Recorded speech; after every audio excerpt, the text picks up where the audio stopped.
আসসালামু আলাইকুম। সকালে উঠে একটা বেহেশতের পাওয়া আসে। প্রত্যেকটা মানুষ নামাজ পড়বেন। ফজরের নামাজটা পড়লে বেহেশতের পাওয়া আল্লাহ পাক বেহেশতের পাওয়া দেয়। ফজরের নামাজটা সবারই দরকার।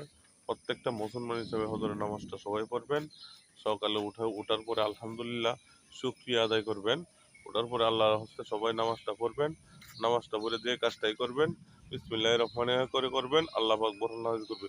কেন যেন আল্লাহ পাক যদি আপনার পক্ষে থাকে পৃথিবীর কোনো কিছু নাই। মানুষ শয়তানে কষ্ট দিতে পারবো, কিন্তু এই অশান্তি দিতে পারবে না। আল্লাহ শান্তি দান করবেন। সবাই ৫ ওয়াক্ত নামাজ পড়বেন। সবাই সবার পাশে থাকবেন। সবাই এক। নামাজ পড়া সবার জন্য ইবাদতের কাজ। প্রত্যেকটা মানুষ নামাজ যদি পড়েন, প্রত্যেকটা মানুষের ইবাদতের কাজ। একটা জিনিস মনে করবেন, প্রত্যেকটা মানুষ যদি নামাজ পড়েন, প্রত্যেকটা মানুষের জন্য কল্যাণের কাজ। এই দুনিয়াও ভালো, পরের ভালো। যে কাজটাই আপনি প্রথম ধরবেন নামাজের উপর বিসমিল্লাহির রহমানির রহিম করিয়া আল্লাহ বরকত নাযিল করবেন। প্রত্যেকটা কাজের ভালো কাজ করবেন। আসলে একটা জিনিসই মনে করব, আপনার কাছে আমার দয়া, আপনারা সবাই ভিডিওটা শেয়ার করে দিবেন। আসসালামু আলাইকুম।